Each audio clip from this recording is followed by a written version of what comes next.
Sa video natin ngayon mga maestro ay pag-usapan naman natin itong salary differential para po rin po ito sa mga government employee mula January to August 2024. Ayan, so ito ay may kaugnayan pa rin nga po sa ating salary increase.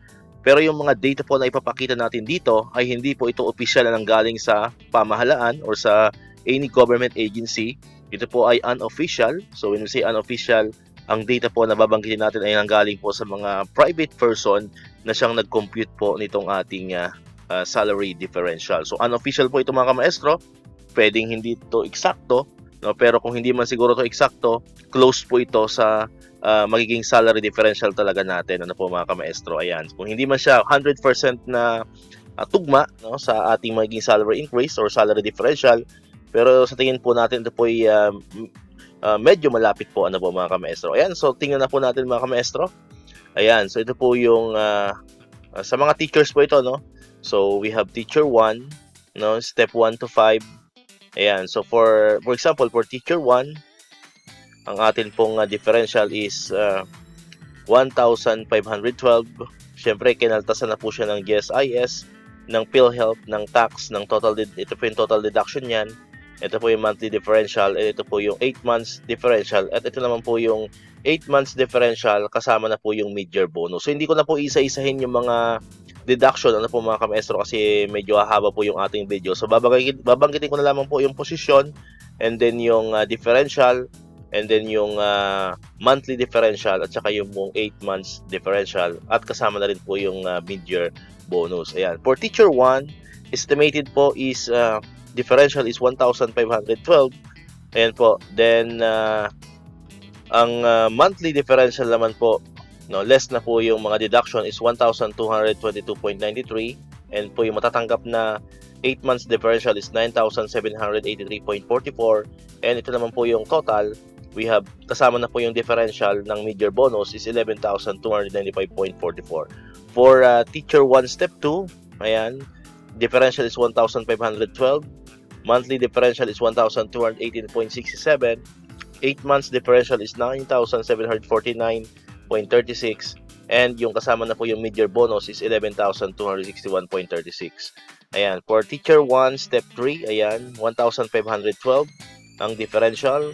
Then yung monthly differential is 1,214.34, 8 months differential is 9,714.72, and kung yung kasama na po yung mid-year bonus is 11,226.72. Ayan, so hindi ko na po isa-isahin yung by step increment, ano po mga maestro.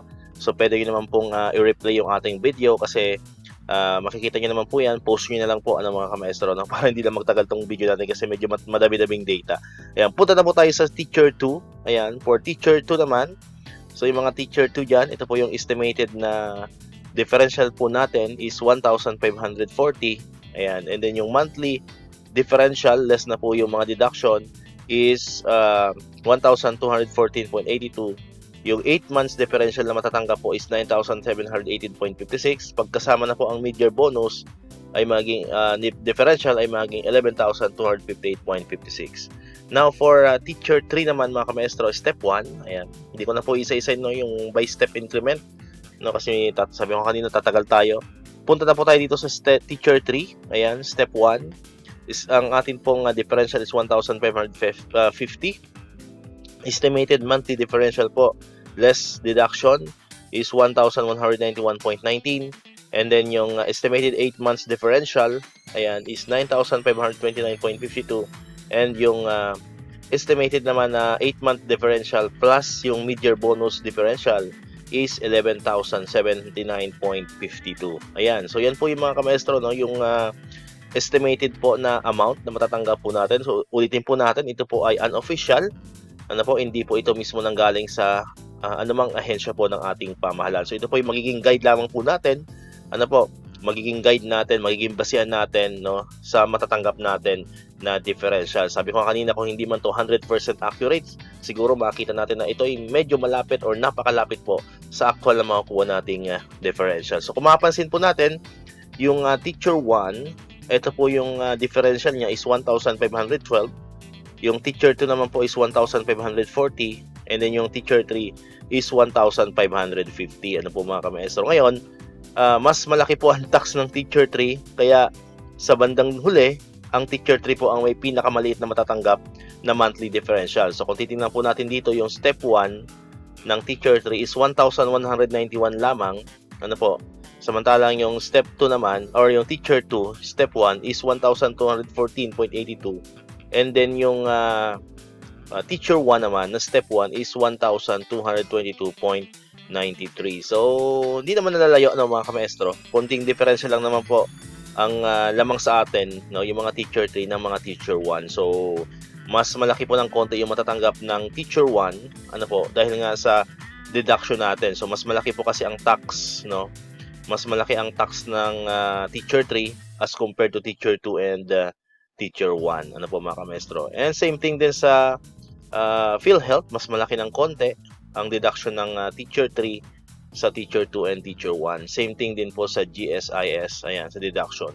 Pero maliit lang naman po yan, ano po mga kamaestro. Ayan, so, pagdating naman sa total, no, yung kasama na po yung 8 months differential at saka yung mid-year bonus na differential, kung mapapansin po natin dito mga kamaestro, ayan, mas maliit pa rin ng konti lang naman, ano, yung Teacher 3.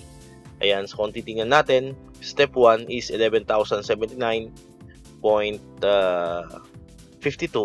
Ayan, for Teacher 1, step 1.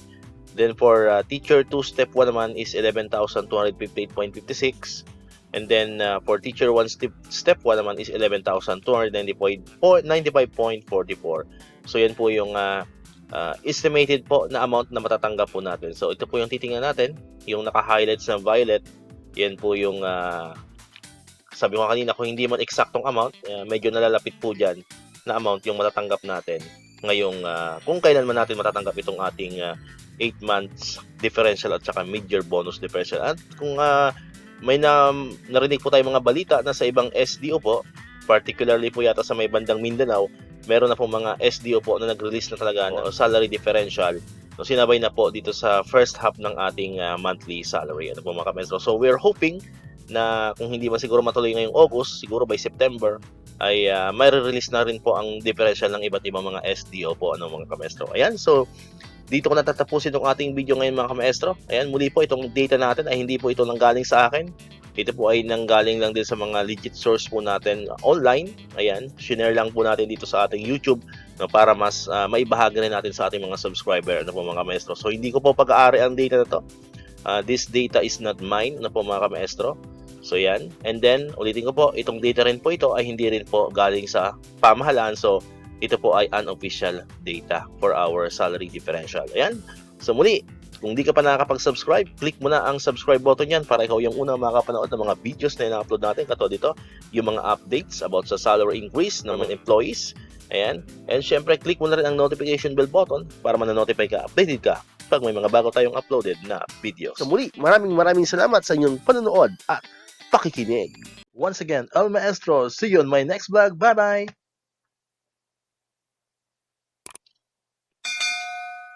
1, 2, 3, come on!